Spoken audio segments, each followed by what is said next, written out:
solemnly affirm that I will bear true faith and allegiance to the Constitution of India.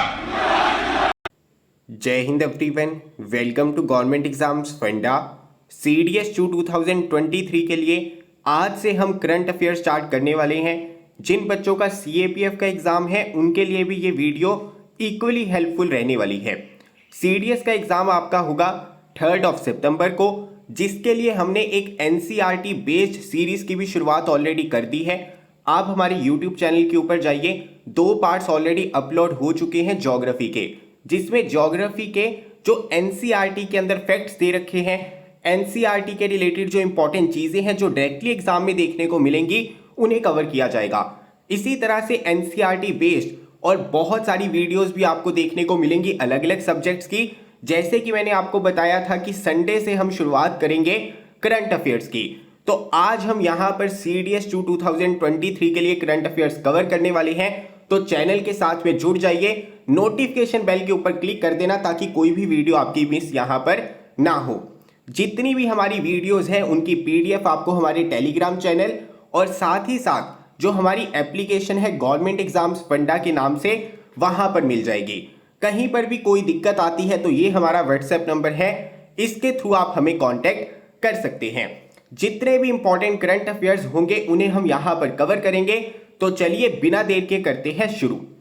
सबसे पहली news जो है आपकी बहुत ज्यादा महत्वपूर्ण है।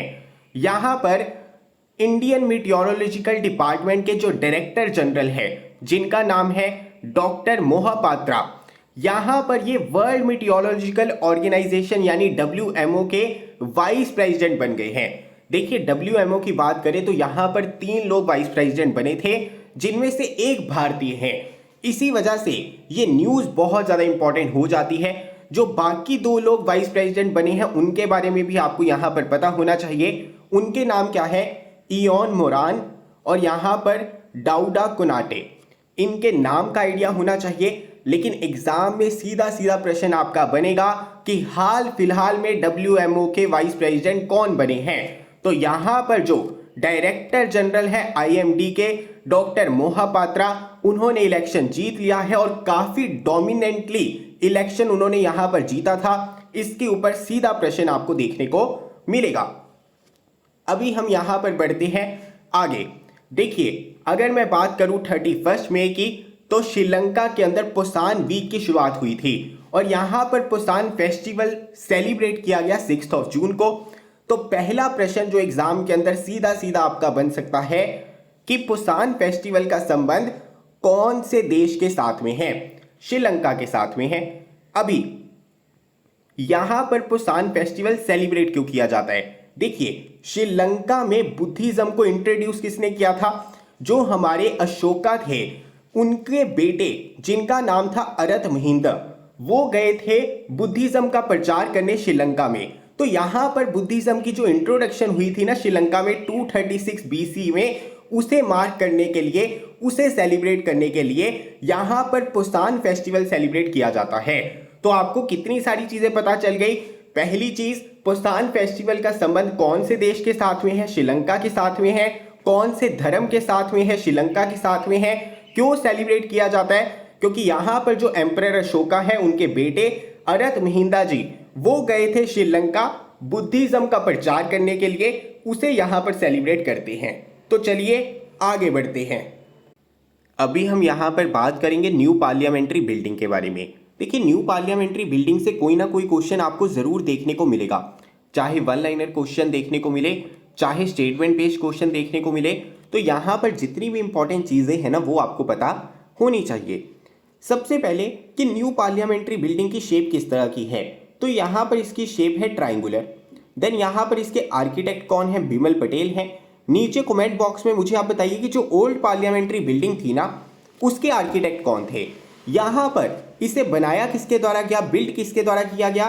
टाटा प्रोजेक्ट्स लिमिटेड के द्वारा। अभी ये चीज बहुत ज्यादा इंपॉर्टेंट है क्योंकि गोल्डन सेप्टर जिसका नाम है सेंगोल, उसे यहां पर रखा गया है। देखिए, पुराने जमाने में अगर मैं भारत की बात करूं तो इसकी शुरुआत कहां से हुई थी? चोला एम्पायर से शुरुआत हुई थी। आपने ना कई बार फिल्मों के अंदर देखा होगा, जो राजे महाराजे होते हैं उन्होंने एक गोल्डन रोड टाइप स्ट्रक्चर जो है हाथ में पकड़ी होती थी, और जब पावर को ट्रांसफर करते थे ना तो वो जो रॉड टाइप स्ट्रक्चर होता था वो भी हैंड ओवर कर देते थे अगले राजा को। तो भारत में इसकी शुरुआत हुई थी चोला एम्पायर से। इसके बाद में जब ब्रिटिशर्स भी भारत से गए थे ना, उन्होंने जवाहरलाल नेहरू को as a symbol of transfer of power ये जो सेप्टर था हैंड ओवर किया था। तो अभी यहां पर जो गोल्डन सेप्टर है सेनेगल, इसे रखा गया है न्यू पार्लियामेंट्री बिल्डिंग के अंदर। तो इसके बारे में आपको पता होना चाहिए, एक तो ये चीज पता होनी चाहिए कि सेनेगल क्या है, गोल्डन सेप्टर है। दूसरी चीज आपको ये पता होनी चाहिए कि ये जो गोल्डन सेप्टर है इसकी शुरुआत भारत में कौन से किंगडम में हुई थी। तो चोला एम्पायर में क्या होता था, एक किंग के बाद में जब दूसरा किंग आता था ना तो ये गोल्डन सेप्टर उसे हैंड ओवर कर दिया जाता था। सिंपल सी चीजें हैं। अभी कुछ और इंपॉर्टेंट बातें हैं जिनके बारे में आपको यहां पर पता होना चाहिए। देखिए यहां पर लोकसभा, राज्यसभा, सेंट्रल लॉन्च कौन से थीम के ऊपर बेस्ड है ये आपको पता होना चाहिए, क्योंकि यहां पर नेशनल बर्ड है, नेशनल फ्लावर है, नेशनल ट्री है। तो आपको पता होना चाहिए कि कौन से थीम के ऊपर लोकसभा का जो चैम्बर है वो बेस्ड है, राज्यसभा वाला बेस्ड है, सेंट्रल लॉन्च बेस्ड है। अगर लोकसभा की बात करूं तो ये बेस्ड है पीकॉक थीम के ऊपर, राज्यसभा आपका बेस्ड है लोटस थीम के ऊपर, सेंट्रल लॉन्च आपका बेस्ड है बनियन ट्री के ऊपर। सिंपल चीज। अभी इसके अलावा जो हमारी न्यू पार्लियामेंट्री बिल्डिंग है ना, इसकी 3 एंट्रेंसेस है। तीनों के नाम आपको पता होने चाहिए। एक है ज्ञान द्वार, एक है शक्ति द्वार, एक है कर्मा द्वार। एग्जाम में क्या होगा, 4 ऑप्शंस आपको दे देंगे, पूछेंगे कि बताइए इनमें से कौन सी एक एंट्रेंस नहीं है न्यू पार्लियामेंट्री बिल्डिंग के अंदर। तो आपको पता होना चाहिए कि यहां पर 3 एंट्रेंसेस है, ज्ञान द्वार है, शक्ति द्वार है और कर्मा द्वार है। अभी ये जो हमारी 3 एंट्रेंसेस है ना, यहां पर 6 स्टैचूज हमें देखने को मिलेंगे। एक तो हमें गज और अश्वा का देखने को मिलेगा जो धरती को रिप्रेजेंट करता है, अर्थ को रिप्रेजेंट करता है। देन यहां पर गरुड़ और मकर का स्टैचू देखने को मिलेगा जो हमारा स्काई को रिप्रेजेंट करता है। देन यहां पर शार्दुल और हंस का स्टैचू हमें देखने को मिलेगा जो पानी यानी कि वाटर को रिप्रेजेंट करता है। तो ये सारी चीजें बहुत ज्यादा इंपॉर्टेंट है। ये स्लाइड आपकी बहुत ज्यादा इंपॉर्टेंट है, इसमें से कोई भी इंफॉर्मेशन आप मिस करना अफोर्ड नहीं कर सकते। थीम के बारे में पता होना चाहिए कि लोकसभा कौन से थीम के ऊपर बेस्ड है, पीकॉक के ऊपर, राज्यसभा बेस्ड है लोटस के ऊपर, सेंट्रल लॉन्च बेस्ड है बनियन ट्री के ऊपर।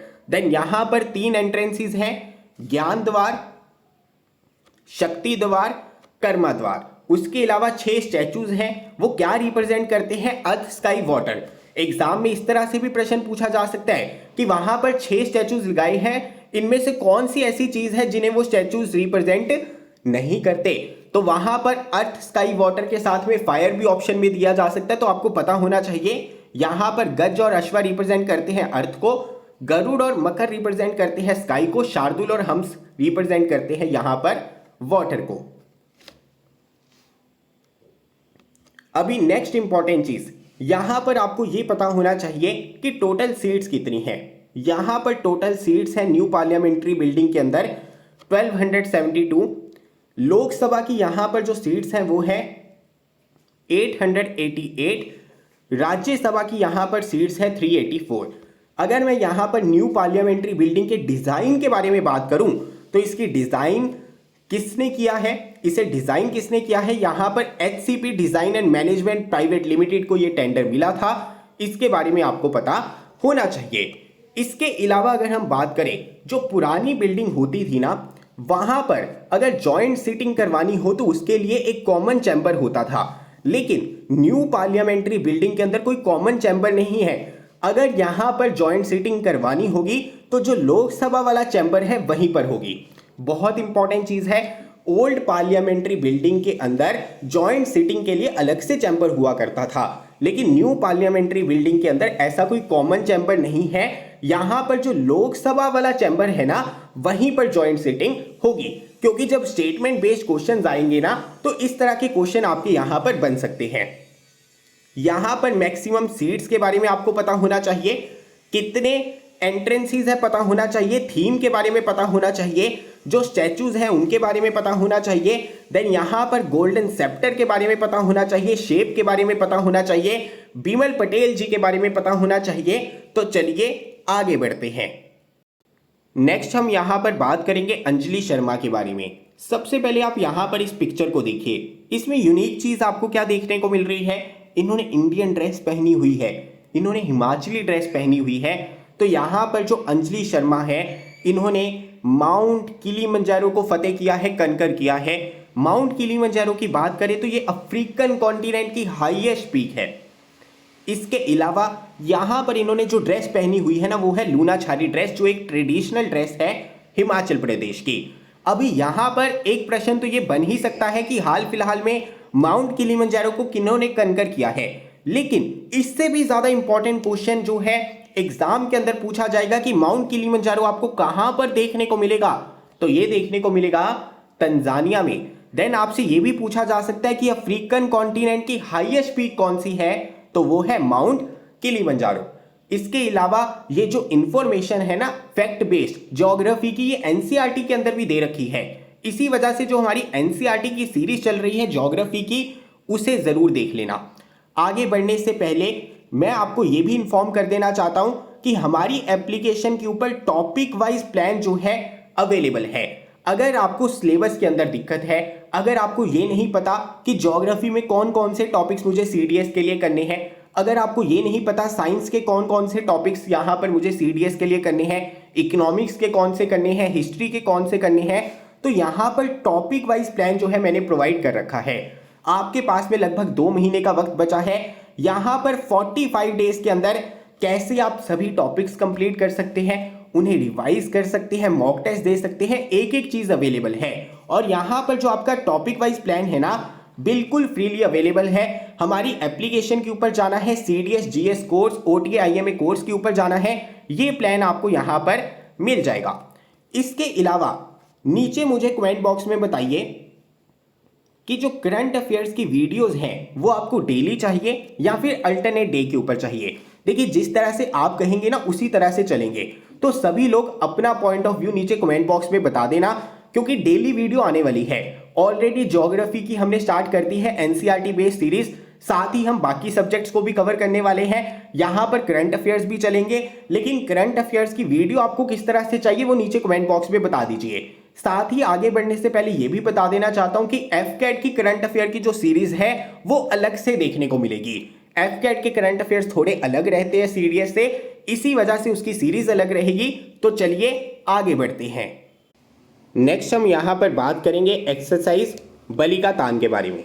देखिए अगर मैं बलिका तान की बात करूं ना, तो इसका जो लिटरल मीनिंग होता है वो होता है शोल्डर टू शोल्डर। ये है इसका लिटरल मीनिंग। अभी एग्जाम में जो प्रश्न आपका बनेगा ना, वो ये बनेगा कि जो एक्सरसाइज बलिका तान है कौन से 2 देशों के बीच में हुई है, तो ये हुई है यूनाइटेड स्टेट्स ऑफ अमेरिका और फिलीपींस के बीच में। यहां पर जो यूनाइटेड स्टेट्स ऑफ अमेरिका है ना, फिलीपींस के अंदर जो उनके बेसिस हैं उनका यूज करेगा, किस वजह से, ताकि चाइना को यहां पर काउंटर किया जा सके। यहां पर इसकी लोकेशन क्या थी, साउथ चाइना सी थी। सीधा सीधा प्रश्न बनेगा, क्योंकि इन दोनों देशों के बीच में हाल फिलहाल में ये बहुत बड़ी एक्सरसाइज हुई थी। ध्यान में रखना, एक्सरसाइज बलिका तान देश कौन से हैं, United States of America and Philippines. Then यहां पर हम बात करते हैं एक्सरसाइज स्लिनेक्स के बारे में। एक नेवल एक्सरसाइज है, कौन से 2 देशों के बीच में होती है, तो ये होती है आपकी भारत और श्रीलंका के बीच में। पहली चीज हो गई। दूसरी चीज यहां पर लोकेशन क्या थी, कोलंबो श्रीलंका। भारत की तरफ से कौन सी 2 शिप्स ने यहां पर पार्टिसिपेट किया था, ये बहुत ज्यादा इंपॉर्टेंट हो जाता है। स्टार मार्क कर लीजिए, इस इंफॉर्मेशन को आप भूल नहीं सकते हैं। इस तरह के क्वेश्चन डायरेक्टली देखने को मिलेंगे। आईएनएस किल्टन और आईएनएस सवित्री ने यहां पर भारत की तरफ से पार्टिसिपेट किया था एक्सरसाइज लिनेक्स के अंदर। तो चलिए आगे बढ़ते हैं। ये क्वेश्चन बहुत इंपॉर्टेंट है, ट्रिपल स्टार मार्क कर लीजिए इसे। 101% ये क्वेश्चन देखने को मिलेगा, क्योंकि हाल फिलहाल में गवर्नमेंट ने किरित पारक पैनल की जो रिकमेंडेशंस है नेचुरल गैस प्राइसिंग से रिलेटेड, उसे अप्रूव कर लिया है। 2 तरह से प्रश्न एग्जाम के अंदर देखने को मिल सकता है कि नेचुरल गैस प्राइसिंग के रिलेटेड जो कमेटी बनी थी उसे हेड किसने किया था? हेड किया था किरित पारिक ने। या फिर ये पूछ लेंगे कि किरित पारिक कमेटी ने, पैनल ने जो रिकमेंडेशंस दी है किस चीज के ऊपर दी है? तो इन्होंने रिकमेंडेशंस दी है नेचुरल गैस प्राइसिंग के ऊपर। देखिए इसमें जो प्राइसिंग का फॉर्मूला है ना वो बहुत ज़्यादा कॉम्प्लेक्स है, लेकिन अगर सिंप्लीफाइड फॉर्म में समझने की कोशिश करें तो भारत में ना लगभग 50% जो नेचुरल गैस है वो हम खुद से बनाते हैं और 50% नेचुरल गैस जो है हम इंपोर्ट करते हैं। साथ ही साथ इंटरनेशनल मार्केट का ना बहुत इंपॉर्टेंट रोल रहता है प्राइसेस की फ्लक्चुएशन में। तो यहां पर किरित पारिक ने जो रिकमेंडेशंस दी है ना उसके चलते लगातार प्राइसेस में चेंज आएगा। इंटरनेशनल मार्केट के जो प्राइसेस हैं उन्हें भी कंसीडर किया जाएगा। अगर वहां पर प्राइसेस बढ़ रहे हैं तो उसके अकॉर्डिंग प्राइसेस चेंज होंगे, कम हो रहे हैं तो उसके अकॉर्डिंग चेंज होंगे। दूसरी चीज, भारत में क्या था, जो हमारी पब्लिक सेक्टर कंपनीज थी ना वो यहां पर नेचुरल गैस की प्रोडक्शन तो करती हैं, लेकिन कई बार सरकार का इतना ज्यादा दबाव रहता था कि उनका जितना खर्चा आता है नेचुरल गैस निकालने में उसे कम दाम में उन्हें बेचना पड़ता था, तो वो लॉस मेकिंग कंपनीज बन के रह गई थी। तो यहां पर इस तरह से रिकमेंडेशन दी है ताकि ये एक कॉम्पिटिटिव मार्केट बन सके, ताकि यहां पर जो कंपनीज काम कर रही हैं वो नुकसान में ना जाएं और साथ ही साथ जो भारत के लोग हैं उन तक भी कम दाम के अंदर नेचुरल गैस पहुंच सके, चाहे वो सीएनजी है चाहे पाइपलाइन वाली गैस है, जिसके चलते यहां पर इनका टारगेट है कि लगभग 10% से प्राइसेस जो है सीएनजी के, पाइपलाइन गैस के कम होंगे। तो ध्यान में रखना यहां पर किरित पारिक पैनल का संबंध किसके साथ में है? नेचुरल गैस प्राइसिंग के साथ में। नेक्स्ट हम यहां पर बात करेंगे विंग कमांडर दीपिका मिश्रा जी के बारे में। सीधा सीधा प्रश्न जो है एग्जाम के अंदर आपका बन सकता है कि हाल फिलहाल में पहली वुमेन ऑफिसर इंडियन एयरफोर्स की कौन बनी है जिन्हें गैलेंट्री अवार्ड से सम्मानित किया गया है। देखिए मध्य प्रदेश के अंदर फ्लड की स्थिति उत्पन्न हुई थी, वहां पर इन्होंने सराहनीय काम किया, बिना डरे सेम डे ये वहां पर पहुंची। नाम इनका क्या है? Wing commander Deepika Mishra ji. सीधा सीधा प्रश्न जो है एग्जाम के अंदर बनेगा कि हाल फिलहाल में पहली इंडियन एयरफोर्स की वुमेन ऑफिसर कौन बनी है जिन्हें गैलेंट्री अवार्ड से सम्मानित किया गया है? नाम है उनका दीपिका मिश्रा जी। देन आगे हम यहां पर बात करेंगे नाटो के बारे में। देखिए यहां पर जो फिनलैंड है ना नाटो का 31st मेंबर बना है हाल फिलहाल में। सीधा सीधा प्रश्न बनेगा कि नाटो के अभी कितने मेंबर हैं? 31 मेंबर है। नीचे कमेंट बॉक्स में आप मुझे बताइए कि 30th मेंबर नाटो का कौन बना था? फिनलैंड बना है 31st मेंबर। हेडक्वार्टर कहां पर है? नाटो के बेल्जियम के अंदर है। देखिए नाटो को फाउंड कब किया गया? फाउंड किया गया 1949 के अंदर। तब इसके कितने मेंबर थे? 12 फाउंडिंग मेंबर्स थे, जिनके बारे में आपको पता होना चाहिए क्योंकि पिछले 1 वर्षों में रशिया यूक्रेन वॉर के चलते नाटो आपका बहुत ज्यादा न्यूज में है। तो यहां पर नाटो के headquarter, founding year, founding members, कितने मेंबर हैं अभी, कौन कौन उसका मेंबर है, लेटेस्ट मेंबर कौन बना है, ये सारी चीजें आपको पता होनी चाहिए। अगर हम बात करें तो इसके 12 फाउंडिंग मेंबर्स कौन थे? Belgium, Canada, Denmark, France, Iceland, Italy, Luxembourg, Netherlands, Norway, Portugal, United Kingdom and United States. इसके अलावा जो नाटो की ट्रीटी है उसका आर्टिकल 5 ये कहता है कि अगर इसकी मेंबर कंट्रीज के ऊपर अटैक होगा, किसी के भी ऊपर, तो माना जाएगा कि पूरे नाटो मेंबर कंट्रीज के ऊपर अटैक हुआ है। तो ये कौन सा आर्टिकल कहता है? आर्टिकल 5 कहता है। इसके ऊपर भी प्रश्न आपका बन सकता है। तो नाटो के बारे में ये सारी चीजें आपको क्लियर होनी चाहिए कि टोटल कितने मेंबर्स हैं? 31 मेंबर है। लेटेस्ट मेंबर कौन है? फिनलैंड है। इससे पहले कौन सा मेंबर बना था 30th, वो भी आपको पता होना चाहिए। हेडक्वार्टर्स कहां पर है? बेल्जियम के अंदर है। 1949 में इसे फाउंड किया गया था। तब इसके कितने मेंबर्स थे? कौन इसके फाउंडिंग मेंबर्स थे? सारी चीजें आपको यहां पर क्लियर होनी चाहिए क्योंकि नाटो के ऊपर क्वेश्चन आपको जरूर देखने को मिलेगा।